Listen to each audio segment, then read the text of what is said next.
Medical Monday. Under the new law, it is still illegal to use pot in public, on college campuses, and while driving. But it's a Monday. Smoking marijuana all in public. You would think that shit was legal. Well, marijuana is now a multi-billion-dollar industry. There are people sitting in prison today for marijuana offenses. Marijuana is not a drug. A bill to decriminalize marijuana on the federal level was passed by the House Judiciary Committee today on a 24-10 vote. That's some heavy shit, man. As more and more states make marijuana legal, Major League Baseball will change its policy to keep up. The league has removed pot from its list of drugs of abuse and replaced it with opioids. I'm hitting it so hard. Well, you know, Al, obviously you're active in the cannabis community. Yep. And my question for you is, when is the NBA going to catch up with the rest of society and change their policies when it comes to cannabis? I think it's really soon because the players is like, they want it bad. You know what I'm saying? They bring it up, you know, in meetings. Critics worry the weight could lead to high demand on the black market where there's no oversight. What kind of joint is this, man? Medical.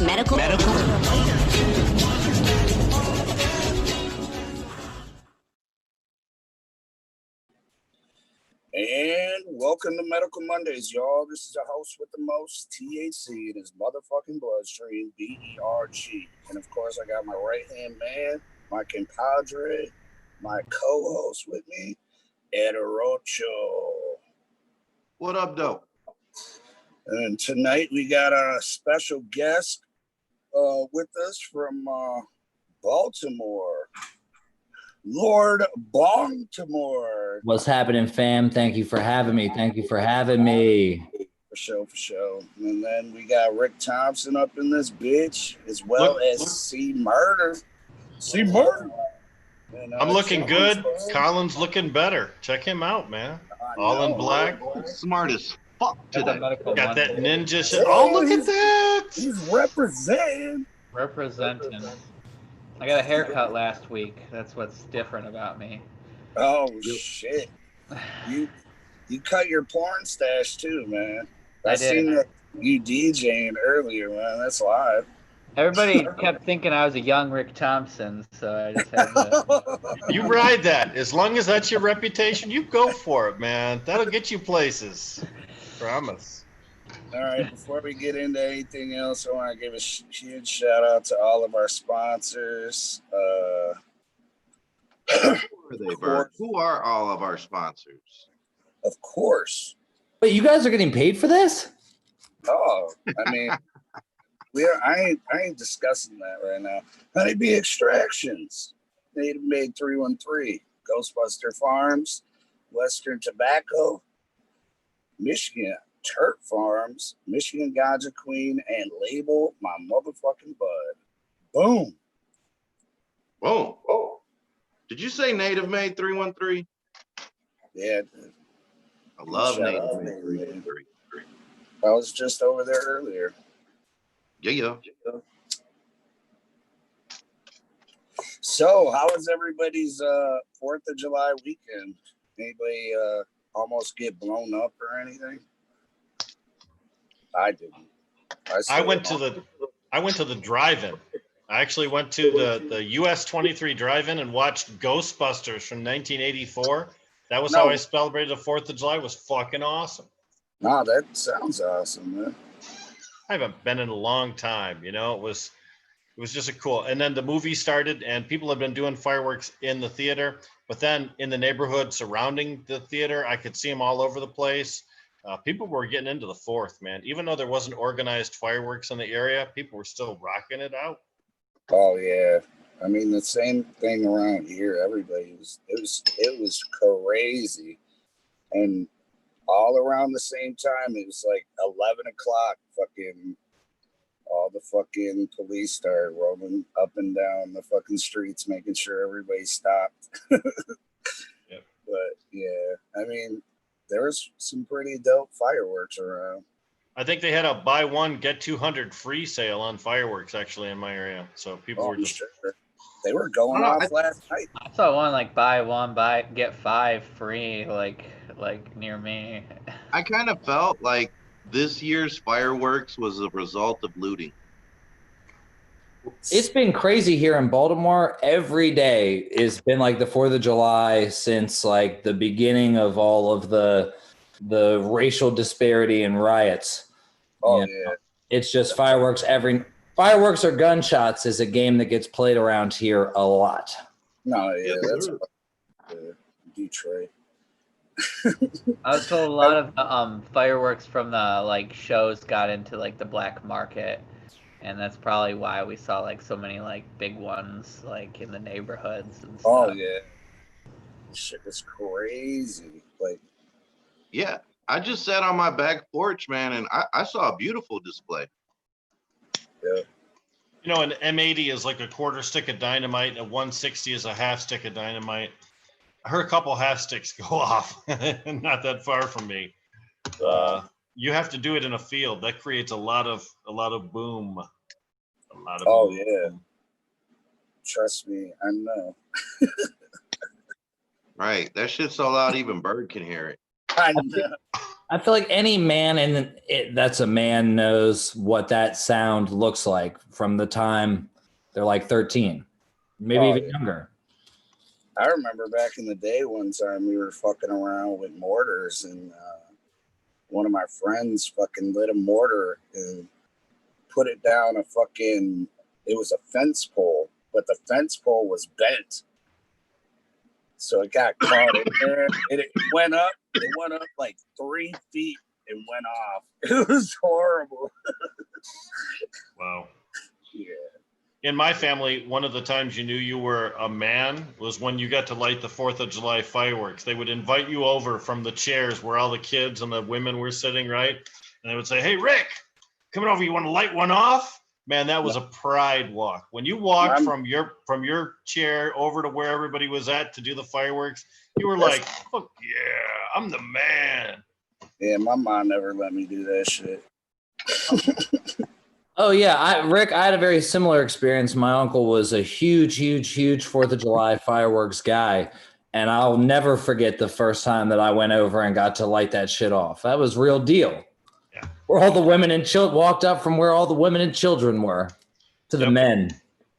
That's it exactly. And then even if you didn't have an alcoholic drink like all the other guys, you're still allowed to hang around where they were at. And when they ran a little bit, you ran a little bit. It was kind of fun. Yep. What's everybody smoking on tonight? Young's Organic Farms Sharp Cheese. I love me the cheese. It's so good. Are you smoking on some OZ Roach? Is that what it's said? This is some OZ right here. Boy, very nice. Compliments to the chef. Shout out MI Turp Farms. Yeah, I'm smoking on some lemon skunk right now by Michigan Turp Farms. Yeah, what you got rolled up over there, Bert? I got some, you know what I got? I got some fucking stank breath rolled up. I got a Skittles joint rolled up. And I'm smoking on the lemon skunk. Hey, that's not the Michigan Turp Farms logo that's on that jar, though, Roach. What's going on with that? That's the OZ Kush logo. They got a special logo just for that strain? Bro, they got logos for every strain. Look, here's so cool. Here's Steal Your Face. Here's Banana. Oh, man, one of my favorites. Midnight. Yeah. That's cool. What? Hold up. I got some more. We got some Pinana. That sounds delicious. Lemon skunk. Berg's got a sample of up there. He's showing off. Lemon skunk. Banana OG. Gotta get me my hands on some of this Michigan Turp Farms. You do, man. You do. I know. I've had it before. I think Jamie got some, man. He didn't share with you though. We haven't been in the same room, man. We've been on this whole social distance thing. So yeah, so how's it in Baltimore as far as that those, man. What, like smoking? COVID shit. Oh, so certain areas, like, I don't know if, you know, for people that haven't seen my Instagram, I'm like super obnoxious about my point of view and not wearing a mask. And like, you know, I don't want to say it's nothing, but when 99.9% of people live, it's hard for me to like, I mean, it's like I used to shoot dope with gutter water from Baltimore City, right? Like, I'm immune from any sort of sickness at this point. But, you know, there's a lot of people that are really stupid. Like, you see a lot of people, like, I get if you're indoors and you don't want to be close to people, I understand. But like when you're outside alone on a run or on your bicycle, I don't understand why you have a face mask on. So why is it that they have to respect your position, but you don't have to respect theirs, brother? Oh no, I mean, that's why I said I respect it. If that's what they want to do, they are allowed to do that. You do what you do. I will do what I do, and I will be as I'll keep the social distance. That's fine. I like when people are 6 feet away from me anyway. Yeah, for sure. But like, you know, I get real fucking antsy when I'm wearing a mask for too long. You know, there are times where I'll do it just because I've been like attacked trying to go to the grocery store by the security, and I just don't want to deal with that at this point. So I'll shut the fuck up for a few, wear my mask, and do what I need to do and get the fuck out of there.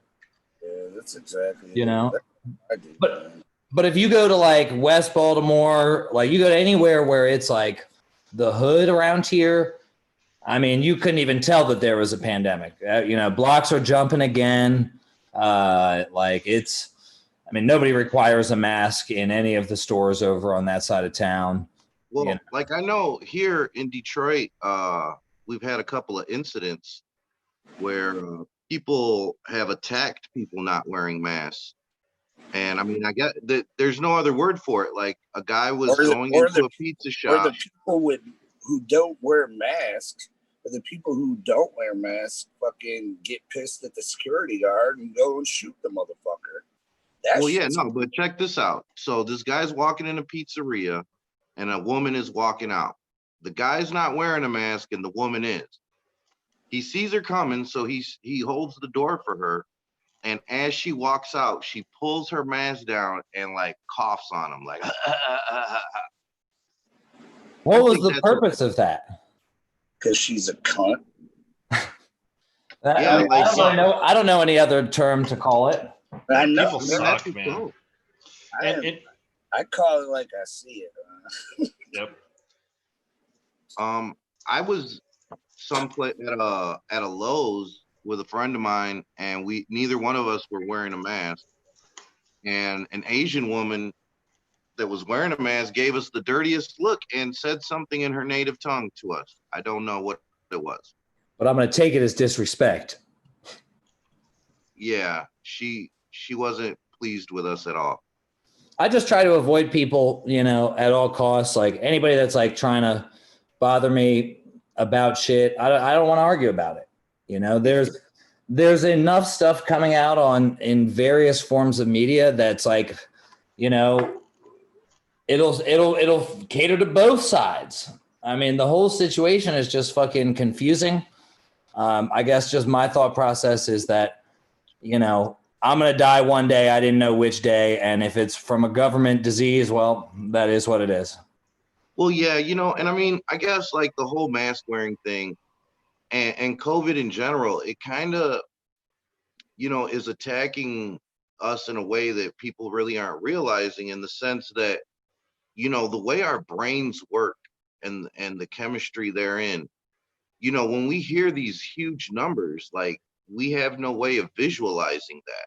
You know what I'm saying? Like if you heard about something happening to one person or 10 people, you know, you can kind of wrap your head around that, and you would, I guarantee you would feel more compassionate towards it. You know, like look at the George Floyd situation. That's one guy.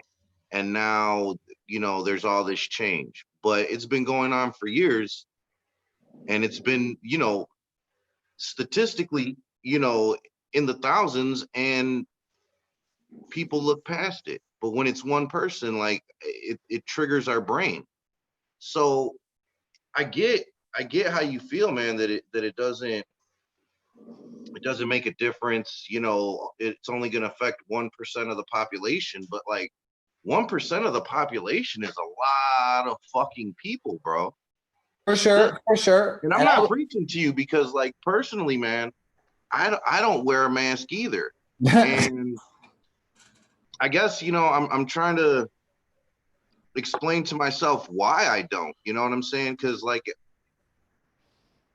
well, you know, I feel safe, but at the same time, you know, I don't drive crazy. I don't drunk drive. I do all kinds of stuff that is good for the general public and not necessarily me, just because those are the rules of society. But like, I really am having trouble getting down with this mask shit too. Well, and look, and I think for me, this whole time, my thought process is, if some of the main groups of people that are impacted by COVID the most, right? It's people that are overweight is one of the top categories. Yet the focus hasn't been eat healthier, right? Like the McDonald's and Burger King and Taco Bell have been open the entire time. The liquor store, you know, alcoholism, heart disease, right? These are some real killers that kill thousands of people every day. And yet we're at a point during this lockdown where people are smoking, eating, drinking, and masturbating more than they ever have before in life. And the focus hasn't been be healthier. The focus hasn't been like, hey, because I know for me, all the meat was off the shelves at the grocery store, but there was hella vegetables. Oh, look, but man, eating healthy is not the solution to COVID. You can't just chow a bunch of kale and get impervious to this disease. You're mixing two different things that are completely unrelated. We have a very real reason to be afraid of this disease. We're seeing deaths all the time, over 100,000, almost 200,000 deaths in America. I mean, and you're worried that we're not focused on healthy living? Well, that's a part of it, because if we're focusing on building our immune system stronger rather than hiding and staying inside, when you go outside for 15 minutes, your body automatically getting sunlight increases the amount of like your ability to fight infections just being in the sun, right? Like if we're focusing on like yes, if you're sick, dude, stay home. That's always been the logic, right? If you're sick, wear a mask. I see where you guys are disagreeing. So let me try to like bridge the gap real quick. My man, Lord Baltimore, is just saying that like there are systemic issues with American healthcare and global healthcare that now putting a mask on just seems like trying to put a Band-Aid on a gunshot. You know what I'm saying? Like too little, too late. But I would say, and I think this is what Rick is saying too, is that even though this might be a Band-Aid for the gunshot, like it's better than nothing, you know. We have to do something. And just how you feel oppressed and attacked by the system, you know, there's other people, you know, and I'm not saying that, you know, everybody that's overweight or obese is a victim, but to a certain degree, it's real easy to be obese and overweight, especially in America. Facts. Absolutely. So, that, you know, the food we put into our body is a directly impacts how strong our immune system can be. No right? question. Our ability to interact with other people. Like my mom's in infection control, and every time there's a pandemic, she is like in the shits, right? Ebola, swine flu, H1N1, bird flu. Every time there's a pandemic, she's all over that shit. I've learned, right? Washing your hands is great. But the reality is that like, in order for my immune system to get stronger, I need the germs of other people so that my body can say, whoa, these are foreign. Cool, let's attack them. And they start getting stronger. Like that's just how it works. You know, like to say that we need to, from now on, not interact with people, not get any germs near us. That's just not something that like. And like I said, man, just like evolutionarily speaking, the way the chemistry of our brains is, and I say to a degree, the way that the information has been communicated to the public by the powers that be is faulty. Because a lot of people are like, you know, why am I going to wear a mask? Because it's not going to protect me from getting the coronavirus. And that's a true statement. That's like 1000% factual. So now you're just like, well, fuck the mask. But the purpose of the mask is not to keep you from infection. It's to keep you from infecting others. It's to. I'm healthy. And they said the CDC itself says that asymptomatic transmission is literally very rare, I think is the quote. But if you look at the science, it's wrong to say masks. It's wrong to say masks aren't healthy. They wear masks in hospitals all the time, sometimes for hours on end. So to say that masks are unhealthy is to defy our actual real world experiences, people. I don't think I said that masks are unhealthy. To contract the virus if you're wearing the mask. But Five times I just want to say that also, like, I get what you're saying, like outside, like you don't need, I don't think, to wear a mask. There's sunlight and like the virus is really killed by UV light and stuff like that. But when you're in like indoors, it can like live in the air indoors and for up to a couple hours. So that's if you're like even asymptomatic or cough or sneeze or whatever, and you have a mask on, it just reduces like the germs that get out into there. Can I ask a question? Do you guys get flu shots every year?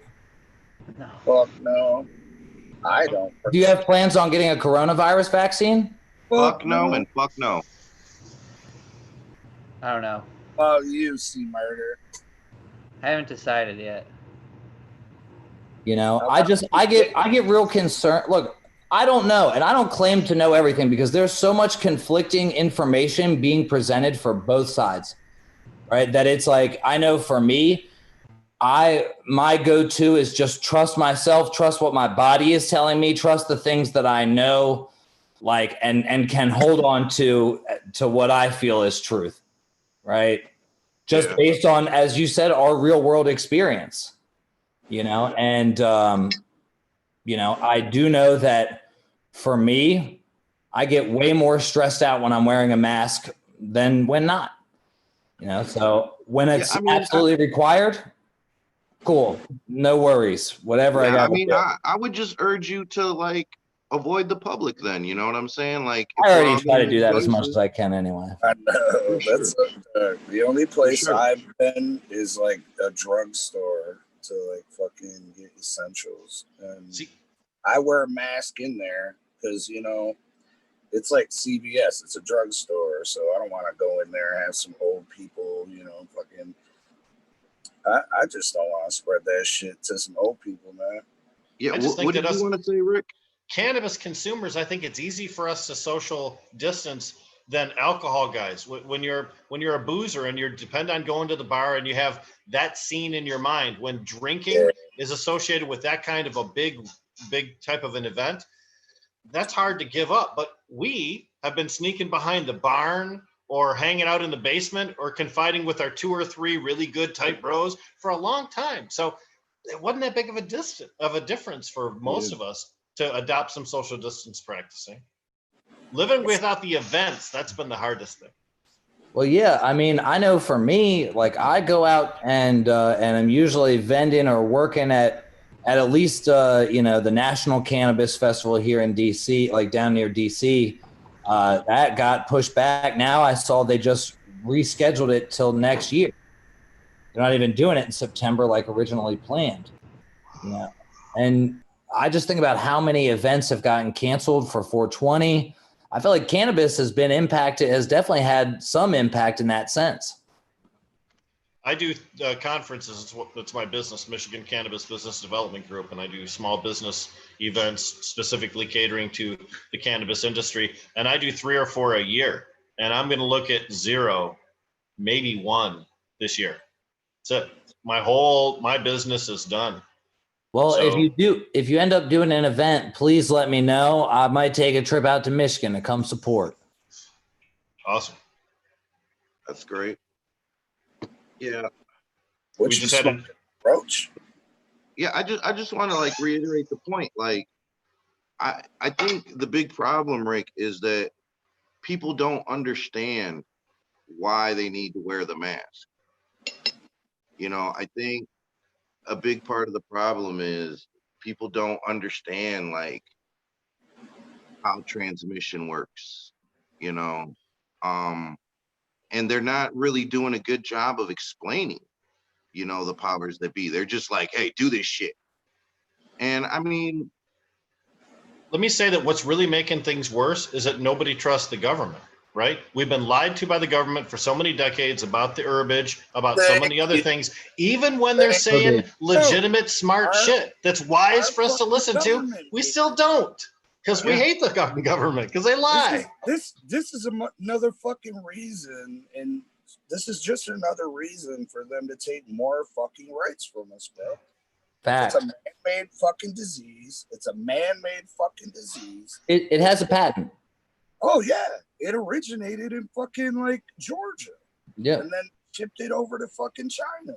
And then got a big government $3.7 million loan to help develop it. Dun, dun, dun, dun. I mean, it's like that's. You guys just buy right into the conspiracy theories. That's an actual fact. That is an actual. Those are actual facts. We're not talking theory. You can look up the patent for coronavirus, which is patented by a company that Bill Gates owned. Yeah. I mean, you understand that the coronavirus patent that you're talking about is a generalized patent. It's not specific to this particular strain of the virus. So when you say they have a patent on coronavirus, you're misstating what's going on right now. And the 3.7, the big loan that went over to the place in China is a generalized loan for a corporation, not a specific loan to develop this particular strain. But it's just, you don't find a lot of things there that are not, you're running a lot of wild shit, man. It's not that wild. I mean, sure, we can explain it all the way as it is, no question. But like, it doesn't seem interesting that like the people who benefit from this the most are like the ones that are continuing to tell us how to fucking live and that, well, we need all these vaccines. I just get concerned, right? Because Bill Gates, the Bill and Melinda Gates Foundation is getting sued by India for releasing vaccine strain polio outbreak in some of their vaccines to 150,000 Indian kids. Yeah, that's concerning. It's a trick bag, man, because like Bill Gates is into some sketchy shit, man. He does believe in culling the herd and all that shit. His dad was involved in eugenics. Also a fact, not a theory. And then like now we have certain situations. So it's easy to believe a conspiracy theory for sure. Look, I'm good if we like get away from coronavirus. I feel like I talk about this shit all fucking day and I'm so tired of it, because there's a lot of misinformation. There's from everyone and everyone gets. Let's not get bogged down in coronavirus, man. I got a question for everybody. What do you guys think about Kanye's entrance into the presidential race? A vote for Kanye is a vote for Trump. Do you think this is a supporting Trump on the low type of thing? I don't know. Speak freely, gentlemen. It's too late for him to get on the ballot in a lot of states. Even if Trump were to drop out, I don't think he has a chance to make the presidential thing because he just can't get on in all 50 states. So maybe 6 months ago, this might have been a viable idea, but at this point, it's too late. Too late to enter the game. Can he Pence be removed as the vice presidential candidate and get replaced by Kanye? Is that something that is possible? Right up until the convention. They don't officially announce until the convention itself when he accepts the nomination. So until that point, that could happen. So he could appoint a different vice president. Well, a candidate for vice president for 2020. He's not going to replace Pence now. Yeah, Pence would still finish out his term to 2020. It just wouldn't be Trump. I didn't know if that was something that could be done. That's kind of what I figured. That's wild. That could be. But look, I definitely think that a vote for Yeezy is a vote for Trump. Yeah, I think he's like, I don't know, kind of crazy. He's always kind of been just out there, like, like I don't know what to fucking think, honestly. Should we even like listen to him? Is like the thing. I mean, the guy's got what, 25 Grammys? That has to count for something. When we went to, how many Oscars did Ronald Reagan have? don't even get started on Reagan. We're talking about a president who fucking had a fucking. I mean, bro, he's a talk show host, game show host almost. Yeah. It's a reality TV show host. Yeah. Oh, reality TV show. That is the right term for it. Although game show seems so appropriate. It really does because game show host, basically. Man, you know, behind door number 3, your new Secretary of Defense. Yeah, just replacing the guy hired last week. Right. The people have been on this whole fuck Trump thing since he became president. I used to live in Atlantic City, and the casino I played poker at the most was the Taj Mahal, as it was the closest casino to where I lived. I've been blaming Trump for my problems for years. Lose a fucking aces cracked. Fucking Trump. Oh man. Yeah. Well, too bad. Too bad for Kanye, man. I think it's funny though that like some guy like Kanye could step up and be the president though. Like you said, if he did it 6 months ago, it might have been a thing. I heard an argument for The Rock for like 2024. I would vote for The Rock. I heard The Rock was talking about fucking running. I think I listened to it. It was Joe Rogan and that dude Jocko. That dude's like an ex-Navy SEAL dude. He's intense. Didn't The Rock one time say he was like running for president when he was like doing something with what's that? What's that short guy from Jumanji? What's his name? Kevin Hart. Yeah, I swear there was like something where they were like promoting Jumanji, and The Rock said, "I'm running for president in 2020." Like, isn't like 2016 or 2017? If he did, and it was like a joke. It would be like Idiocracy would then really be coming to fruition. But I feel like everyone talked about it for like a week. It already did. We're so starved for legitimate candidates. We're ready to pick out, attractive motion picture stars. I mean, and professional wrestlers. Okay. They started Jesse Ventura, right? Wisconsin, wasn't he the governor? Yeah. Yeah. Jesse the Body Ventura. Do you guys have one? He was in Predator. Okay, he's valid. You don't even live in the States anymore. He bought a compound in fucking Mexico. He lives in Mexico now. The Body? Yep. If I could make my own little island someplace where I get to make all the rules and women walk around barely clothed, all right, I'm doing that.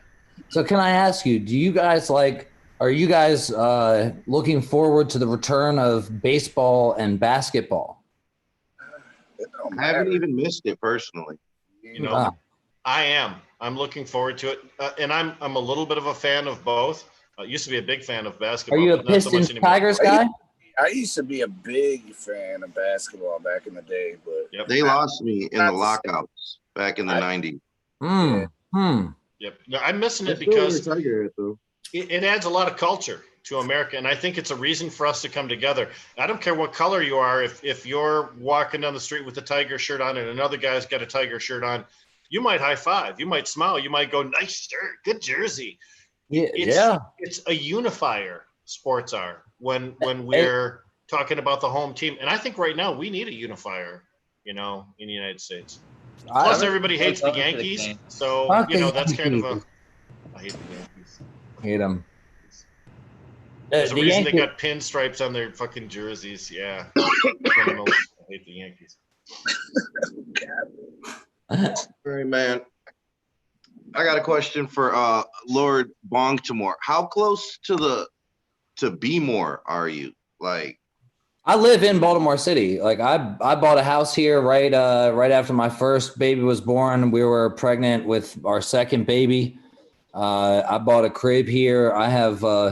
I would personally like within my 5 to 10 year plan, running for a city councilman of some sort here in Baltimore City.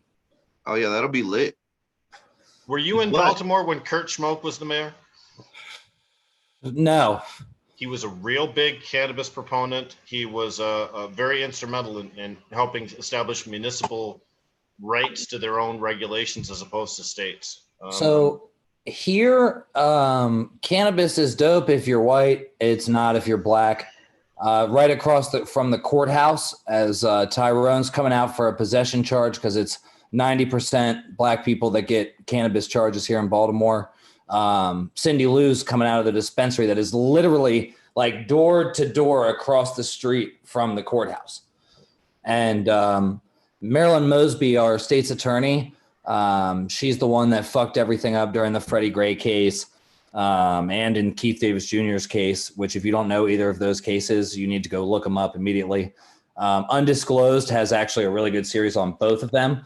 But she like tried to like get some bill in with the state of Maryland to like get people released for all cannabis arrests, and or at least like in Baltimore, I guess. I don't know if it was I think it was just for Baltimore. I don't exactly remember, but I remember reading an article about all the things that were required for you to be able to how they were able to do that in Oregon, how they were able to do it in some of these other states to like expunge these records and get people out of jail for cannabis.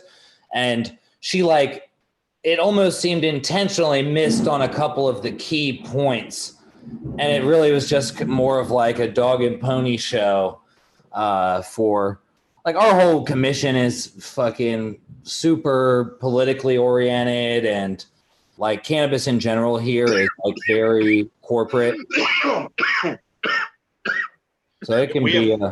We have expungement here in Michigan too, but currently it's pretty difficult to get through the process. Lots of paperwork, and you basically need an attorney, and there's costs involved in it. That's what you're looking at, isn't that right? Yeah, pretty much. You can.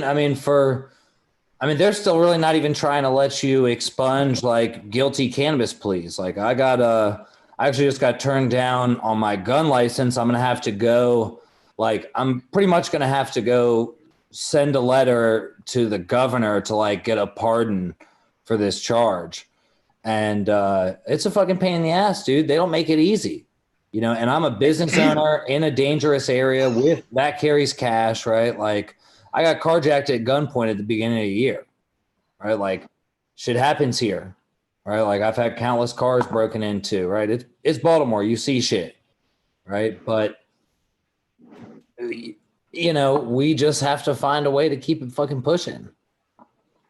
Yeah, expungements. There's a package of bills here in Michigan that's working through the legislature, but it's slow, and it may not happen till the end of the year. But the key point of it is expungement should be automatic. If we say people shouldn't be punished for these crimes anymore, we should just wipe out the record of all those crimes. We shouldn't have to make them apply individually, one by one, through an attorney with a system. It's easy, and they choose to not make it easy. It really is not that difficult. So you guys are medical only? Are you guys moving towards rec or? Oh no, baby, we're rec all the way. Are you? Oh, okay. 2018, yeah. I would go so far as to say that probably the best language in the country at the moment as well. Yeah. 12 plants per home grow, an unlimited amount of possession. You can possess everything you cultivate from ever. Unlimited amount on your own. Damn, I love that. Who was in charge of writing that verbiage? Jamie Lowell, right down there in the corner where you see him, the guy outside on Woodward Avenue in Detroit. I was a co-author. Yep. There was a group of people though, and the national. And I had some contributions too, and so did Colin. Our whole group, MI Legalized, and the normal every group that was You're represented. muted. Oh, sorry. No, I'm not muted. No, I can hear him. Yeah, I can hear him. So we were representing, Matt Abel was there, executive director of Normal. Jeff Hank and I were there from MI Legalized. And everybody spoke with all their respective groups and associates and everything, and got ideas to go into those meetings with. So it was a group effort. It was Damn, a that's lengthy tough. negotiation too. It took months to get the right language because we had to keep negotiating Between the about. groups or with? No, the at the table with the with the coalition. Legislators? Oh, gotcha. Different stakeholders, the different stakeholder groups like the ACLU and Michigan Normal, Am I Legalized, and Marijuana Policy Project. And the big business interests and the activists and the grassroots people. It was everybody was there, and the idea was to have one thing that we could all agree on, so there weren't going to be competing initiatives, and we could combine all the resources and be successful. And Everyone in Maryland is just worried about their own ego, their own dick size. Like we had Americans for Safe Access group where like Maryland's kind of big, right? Like there's kind of Baltimore, and when it comes to cannabis, you got like Baltimore, and then you got like PG County right next to DC, which is, a pretty dope county.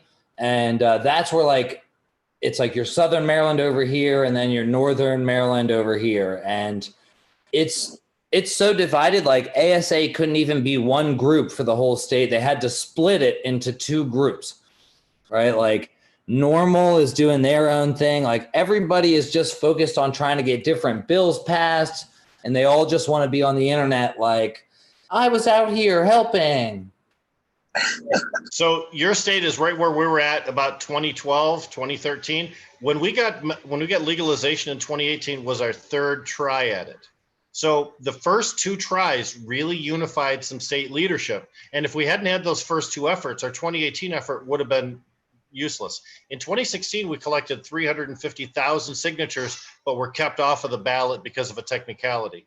So sometimes you gotta fall down a couple times before you can walk, though. That's the way it is sometimes. Well, and get this. Help next time.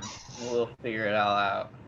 We'll send C Murder down there. Shit will get done. I believe it. I can tell just by the look on his face that shit is getting fucking done.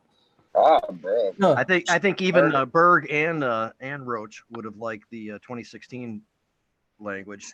The Am I Legalized language was far superior than what actually passed in 2018. Yeah. Caregiver supply of the system, no big corporate entity. That's the one I should. Well, we have, it's kind of fucked up because like the lady that was in charge of the commission, as far as she was like the state delegate that really handled a lot of the shit with the cannabis commission. She just got arrested on charges of bribery for giving out licenses improperly, taking some bribes. Like, it's actually like kind of crazy because we had this diversity license program coming out where it was supposed to be at least 50% ownership, minority or woman owned. And somehow it was nothing but corporations and like white dudes that all got awarded these licenses through like the double blind process and whatever. Wasn't it MPP, Marijuana Policy Project, that spearheaded the writing in that campaign there? I think it was. And it seemed like there's part of the answer there. Yeah. It definitely was kind of confusing. And people here, there's a couple good companies, but the rest of them are all just garbage. I mean, it's just like that standard commercial upper mids, that cost too much money. I wonder what the hell does that sound like, Roach? It sounds like something weird. I'm forgetting some names. I don't know. What? He ain't even paying attention. I am. I hear what he was talking about. He wasn't fucking listening to me. Was it? Basically, he said he alluded to something by saying upper mids. What's upper mids, do you think, around here? Overpriced upper mids around here, Roach. Let me guess. What could that be? Does it come in a bag like this? Pontiac repack? Say, oh shit, man. Got those packs. Is it? Oh, that 8 Mile. He's got that 8 Mile shit right there. He's got a cookie shirt on right there. He was definitely on 8 Mile. Hey, keep in mind this is something I've had since I worked at Zoomies like 6 years ago. Okay, I'm not new to this cookie shit. I'm true. And like, my bad, man. Like, I was zoned out in the chat. Like, as always, we got some cool motherfuckers in here having a crazy ass conversation. Somebody said Berg for 2020, but whoa, more often than not, people were saying like, why not Yeezy since we already have Trump? Why the fuck not? Fuck it. But Kim Kardashian is the first lady. How crazy. Like, look what the first lady is now. And shout out Adam Brook. He's in the convo too. Talking about 60 games don't make a season. So I guess he's pissed about baseball. Look, baseball's going to be what baseball can squeeze in. We know it's all about the ownership trying to make a little bit of money. The players wanted something different. The fans want something different, but the owners got all the cards. What? Like every 6 seat is going to be open or what? Like they're playing in.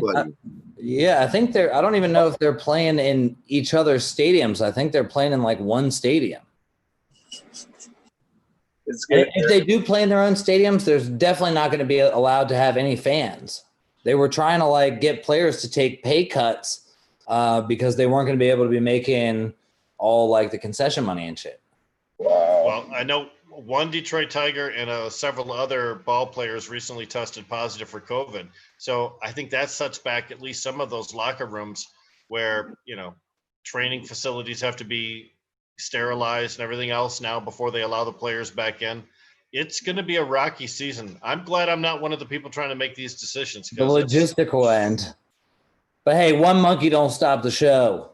Players will probably be in like the bleachers and stuff. Like, oh yeah, no dugout. It's going to be like bleacher for sure. They'll be in the stands.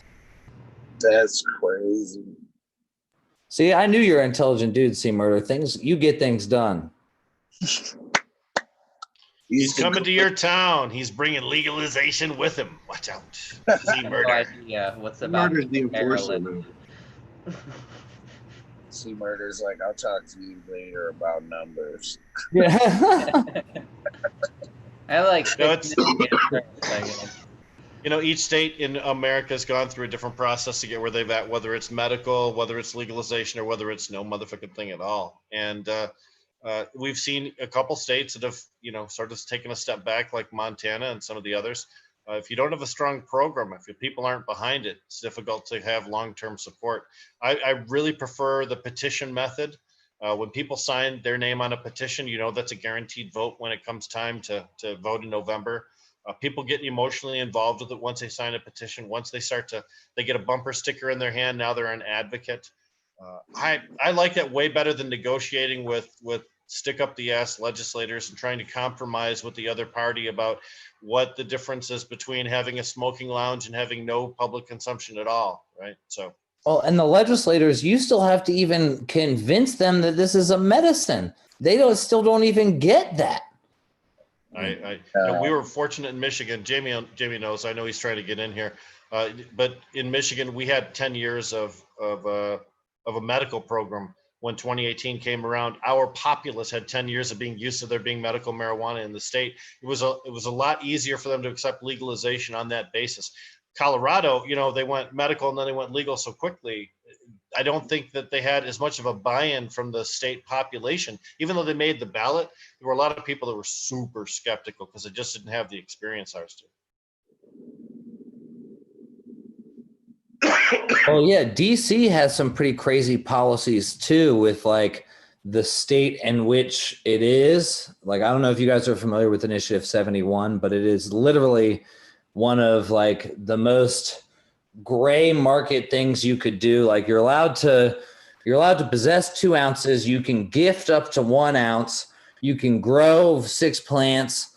But it's just a lot. They still do. It depends on where you're at in town. Like they still do hand to hands over $20 bags. You know what I mean? In Southeast, but you go to Georgetown and you go to like an upscale, fancy, like underground pop-up kind of thing, that's fly.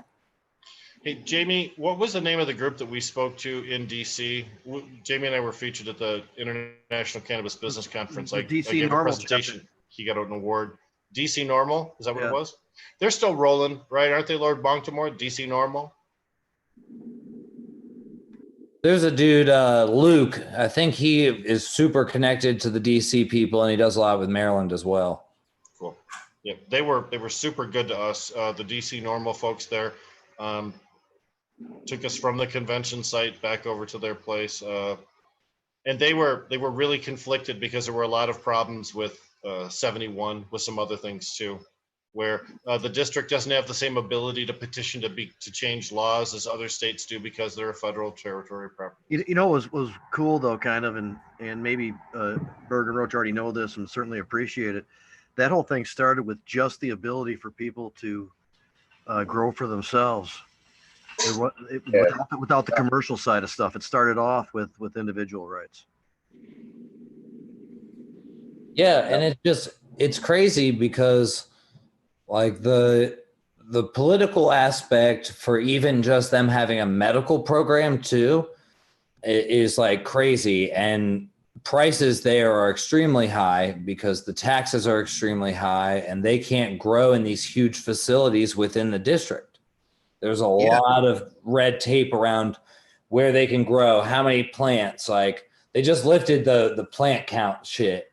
So that like the first initiatives with cannabis here in Michigan were like based around individual rights and the patients and like actually treating cannabis as medicine, not just some commercial commodity. And I would just add that the caregiver system was designed around having, tens of thousands of small gardens throughout the state instead of just a few big ones to make it harder for the feds or somebody else to try to root that out or to peel the program back. Yeah. So like, there was like this huge sense of community, I feel, around cannabis where people that didn't necessarily partake or imbibe in cannabis still felt like they were making a difference and helping people because they understood that it had a medicinal value. So when legalization came around, I feel like they took people's good intentions that they already had from, the way things were and thought that this was going to make things even better. And it had the complete, well, I won't say the complete opposite effect, because these guys did fight for it.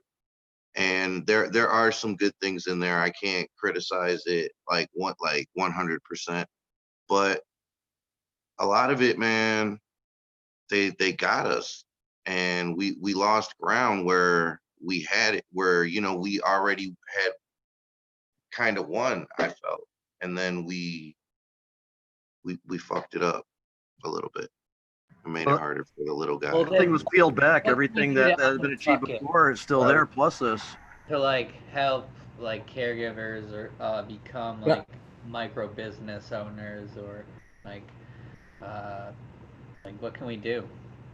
Yeah, like for me, it was just that there was a lot of people that had been compassionate and involved and doing their best to help, and overnight they became criminals, and that's whack as fuck. I don't understand how you come to that conclusion. We decriminalized marijuana. We didn't increase the criminalization penalties. So I can't get there. Well, for people to want to be in a dispensary, for people to want to, cultivate a product and have it sold in a legal market, they made that hurdle like beyond their means. Yeah, it's more for medical though than it is for the MRTMA. Yeah, I mean, the medical program did that. I think you're assigning hazard to the legalization program that really is better put on the medical program. But it is still almost synonymous right now for the first 2 years because the major licenses, you have to have the medical license first. The other thing is though, the state legislature who kind of like put it all together in the first place. like last minute, like right before they told us our signatures were like invalid. Yep. I'll say this too, that none of the businesses we had, Jamie had a business, I had a business, we distributed cannabis to thousands of people across the state. And none of that was technically legal. Our friend Ryan Basor did exactly the same thing we did, ended up in federal prison. Our friend Danny Trevino did exactly the same thing we did, ended up in federal prison. Many other people we know did exactly the same thing we did and ended up in bad situations. So, I mean, although I can appreciate small guys got cut out of the deal, there's now a business program in Michigan where people don't go to jail for giving cannabis to patients. That's and it's not an oligopoly either.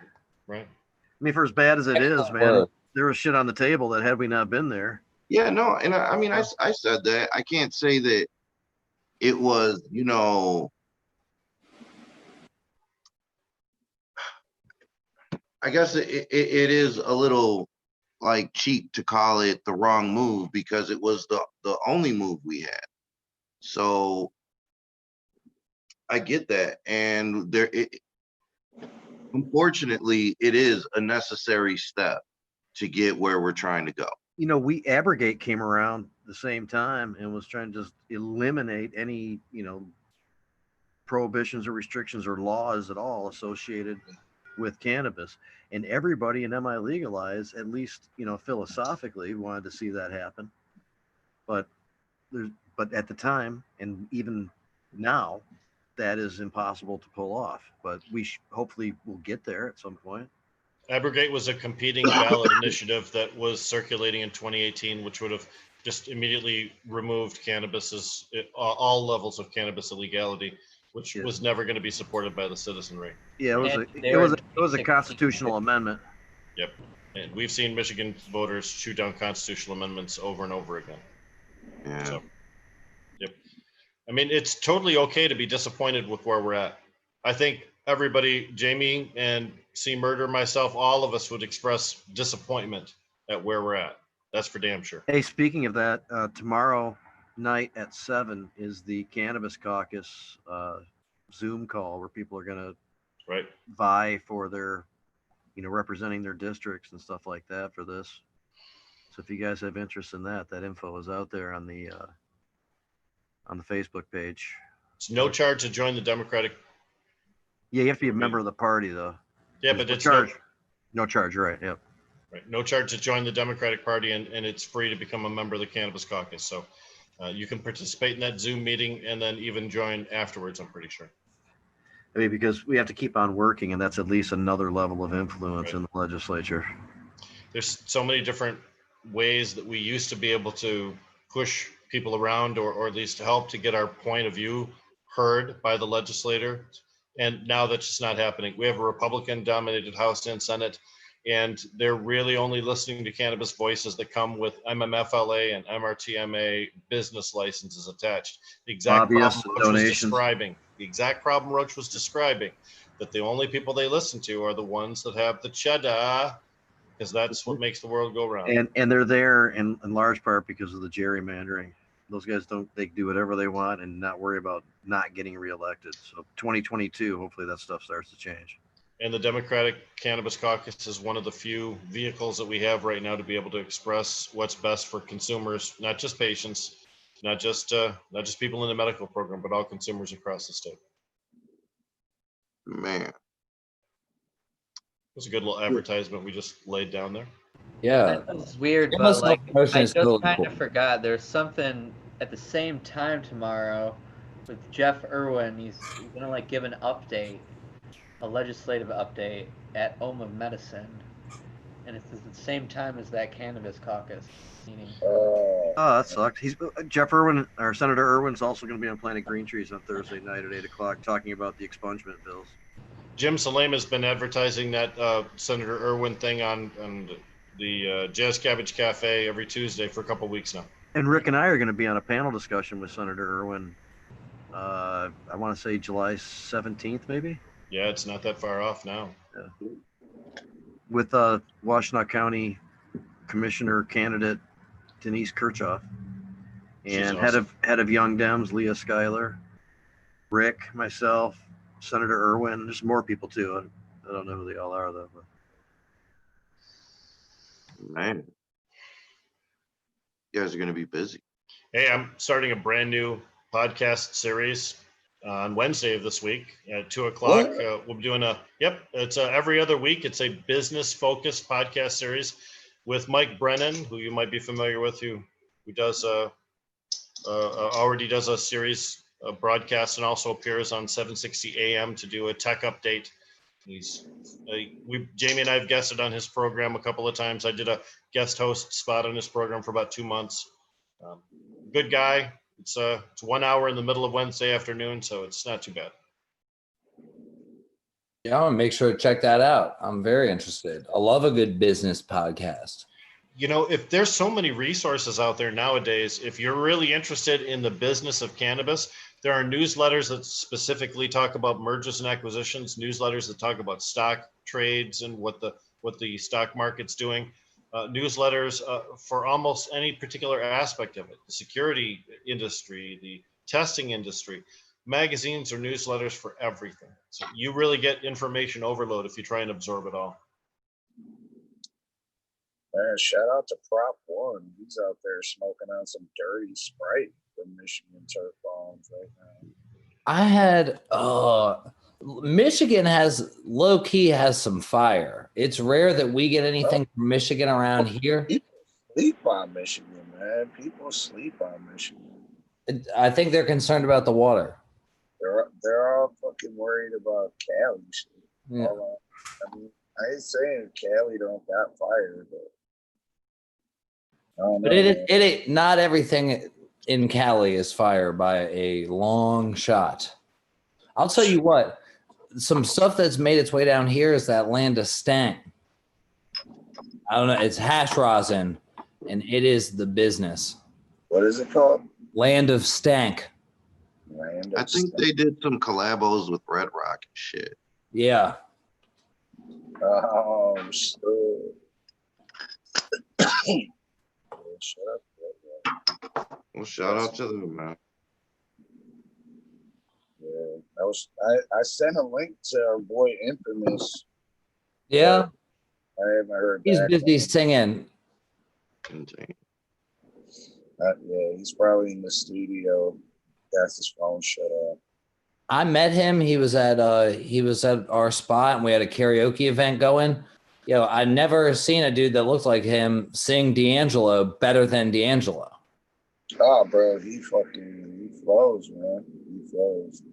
Like he doesn't look. You know that motherfucker dances too. Yes, bro. I've seen it. Yeah, dog. He can move. You know, he used to dance for fucking the Pistons and shit back in the day. They were called the Spare Tires because he was a lot bigger back in the day, I guess. I remember the Spare Tires, man. That was hilarious. Yeah, he was Nick, infamous NDS. He used to be a Spare Tire. That's fucking sick. I feel like I could probably find that on a quick Google search will pull up. You probably could, man. I need that in my life. Trouble of fucking posting it. Yo, and I like him because he's a real dude. I feel like he is who he is, and you get what you see is what you get.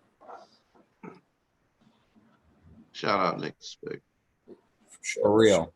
What else is going on in chat? Words have never been spoken about the man. What'd you say, Roach? What's up in chat?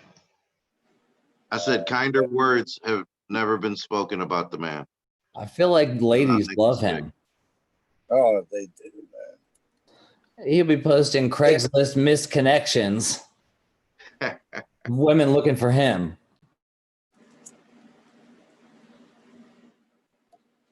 Hell no. So, man, what are you paying down there in Bmore for some quality cannabis? Oh man. Like so, what is a seasoned smoker being faced with?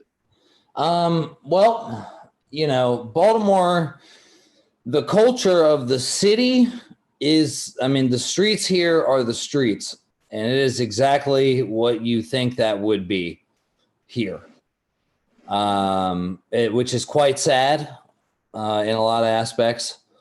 But if you're going to the dispensary, I mean, anything of quality is going to be $60 an eighth. But a guy like me, I rely a little more on the traditional market, the gray market down in DC, which is reciprocity to Maryland's medical situation.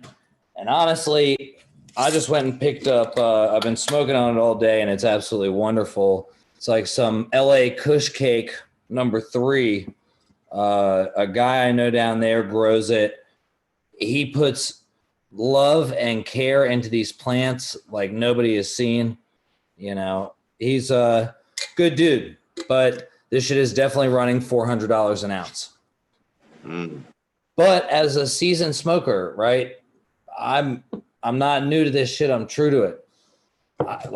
It's just 08 all over again, you know, and I can tell you that I feel happier smoking this than I do any of the shit I buy from the dispensary, you know, and I know what's in it, and I know I'm putting money back into our local cannabis community, you know. So for me, I like to feel good about where I'm spending my money and making sure there's value, because this is more every single time, the consistency, the quality, it's total package weed, man, which is hard to find consistently.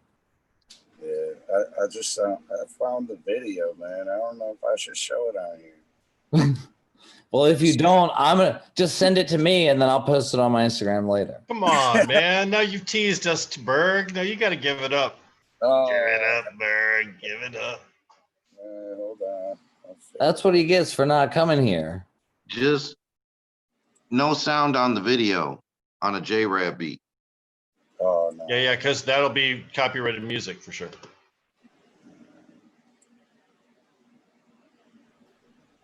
See him right there? Oh my God. Yeah. Beast. Yeah. They performed The Overweight Lovers. Yeah, for sure. Yeah. Shout out Belter. Hell yeah, man. He is one of my favorite guys. You give him a microphone and you got an hour's worth of entertainment, and he needs no pay, no encouragement. He just loves to be around people. And he does have that little spin move. You've seen him do that where he turns around and keeps singing with the mic. Yeah. Yeah, nah, man. Nick's that dude, man. Are you trimming up some buds right now? Oh, you got your cutting off the end. Gotcha. I was manicuring the day here. I really wish I could remember what this weed was I got that was from Michigan, and it was some funky ass grape shit that was delicious. Grape coupon? No. I'm gonna find out. I'll find out and I'll let you know. Grape stopper? What year was this? This was like 2 years ago. I guess this kid that I knew, one of his buddies that lived up there was coming down and brought like a couple of zips for him to try. He fucking gave me one. That shit was fire. I loved it. I was sad when I smoked the last of it. Yeah, I feel that a lot sometimes. Man, what should I roll up next, yo? I think I'm gonna roll up some OZ. I don't know, man. What was my man Prop One talking about smoking some dirty Sprite? So I had to do it. Oh shit. Yeah, I don't know if you can grab that one, Bert. No, not right now.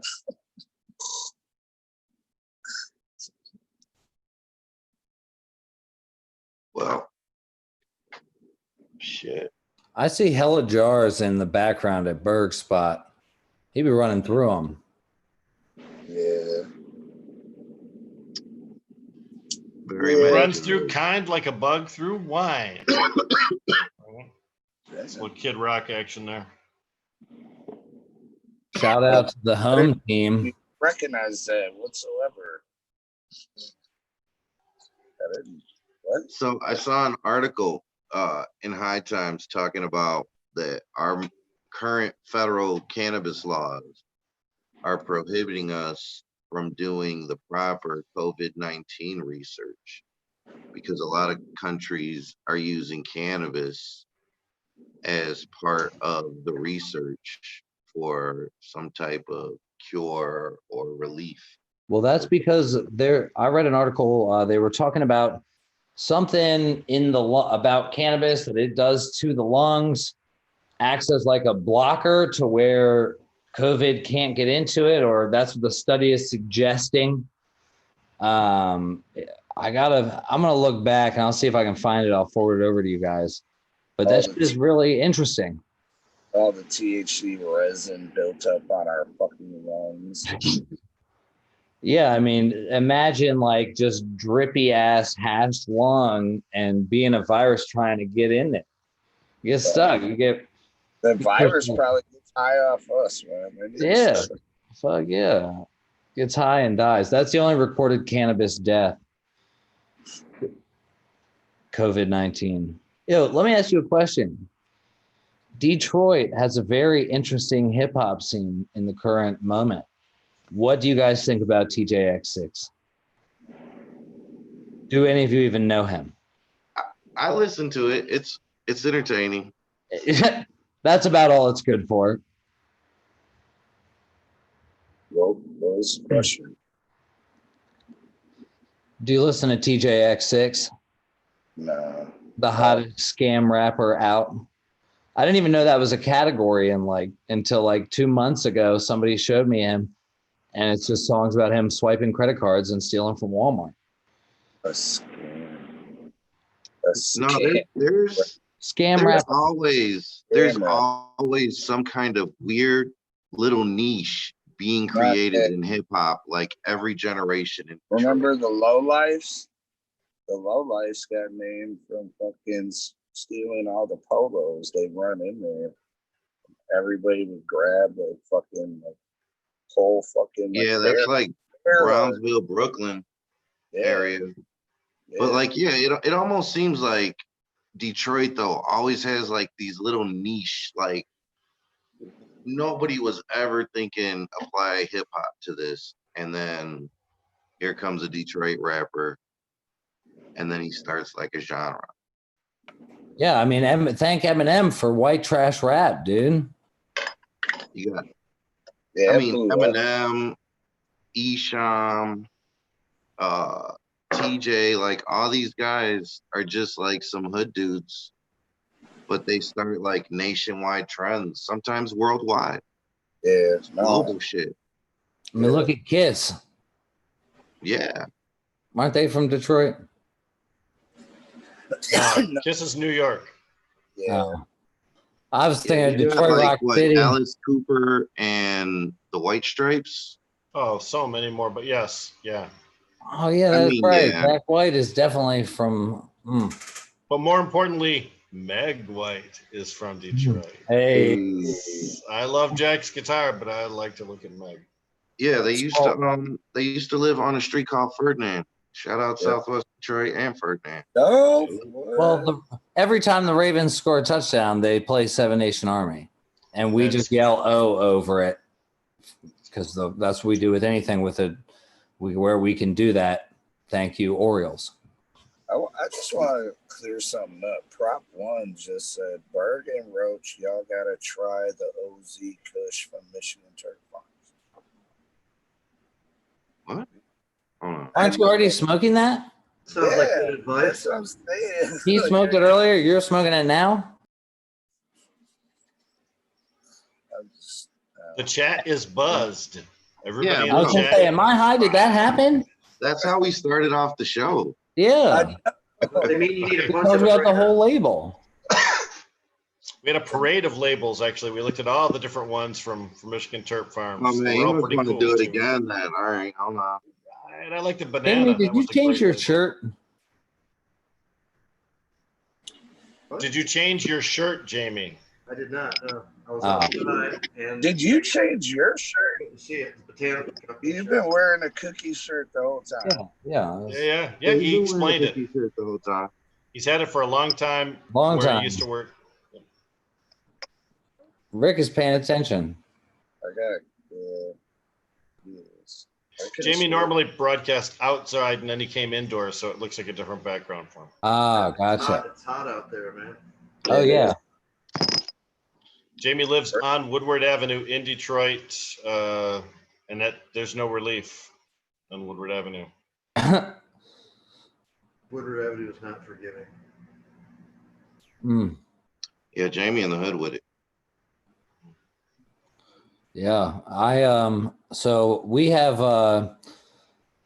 like an area that we're like a shop we're getting ready to open up is like a smoke lounge upstairs, and right, like pretty much 2 blocks in one direction, there's like a dope strip and transgender prostitute strip, and then like 2 blocks in the other direction is like just like if you were like, hey, drop me off in one of the worst neighborhoods in Baltimore, that would be a candidate. And it can definitely, you see a lot of stuff over there. It's wild. So on the corner, Transsexual Boulevard and Crack Street. It's like the Rocky Horror Picture Show every night up there. Transsexual Transylvania. Oh yeah, it gets wild. I mean, shit, that sounds like Woodward. I saw a dude that You can probably look out my window and see something like that. When Jamie needs a light for his joint, he just goes out and asks the hooker, "Hey, fire me up." Dude. True story. you guys are getting me pumped. I feel like I need to come visit Detroit. Shout out Detroit's to a all fun the town. Detroit's like fun. out there. They definitely use cannabis. as a I feel couple. like Detroit has to be kind of like Baltimore. It's a tough working town, you know. Detroit is that. So's Saginaw, Pontiac, Flint. There's a whole series of big working towns. Thing about Detroit, though, is that you got a great river to walk around for there. You've got a short drive away, all of the woods and the Great Lakes that you'd want. You know, the Great Lakes, just you Baltimore guy might not be familiar with that, fresh water, not salt. So it's kind of an advantage when you're swimming. Hey, we got the Chesapeake Bay. I'm just teasing. But fresh seafood down in Baltimore. It's been a long time since I've been there, but that's a great time. And if you want to get frisked, try and go to Canada because they'll always do it to you. Yeah. I went to Canada. I actually stayed on up in like, we stayed like right on Lake Erie and on like the near Buffalo ish. And when I was like 19, we went to Canada, the falls. That was one of the best times, you know, like that shit was different up there. Stars were different. The Indian reservation was cool. We had a blast. We went to the casino at 19. I'm going to the casino in Canada. It was a blast. When I visited Canada, I've been there a bunch of times, several times in high school. Just it's less stressful. Is that fair to say? When you were in Canada, did you feel like less stressed than you did when you were in the U.S.? I feel like everyone's friendlier. I hate to make generalizations about people, but they're friendly. No, yeah, for sure. I've always said that. Like, especially in Toronto. I love Toronto. Yeah. Yeah, I mean, you got Drake. Worked for like 6 weeks. I haven't been to Canada in fucking years. Ever since I fucking turned 21, literally, I've never been back. I hear stories about people. Richard Clement's got a great story about them ripping his car apart at the border and then just leaving it in pieces on the side because they didn't find anything to get them from. I really don't have any desire to subject myself to that based on the whim of a county mountie. Nope. Nah, man. As a cannabis user, I'm discouraged from crossing the border for that reason. And I don't think William Barr's Justice Department is going to get my back if I call the embassy and say, hey, help me out. ACMAB. All county mounties are bastards. Damn. That sounds like something the Canadians, that's a real phrase that they use, is it? Well, it's usually used. I've only heard it used as all cops, but just to fit this particular instance, all county mounties. Ah, okay.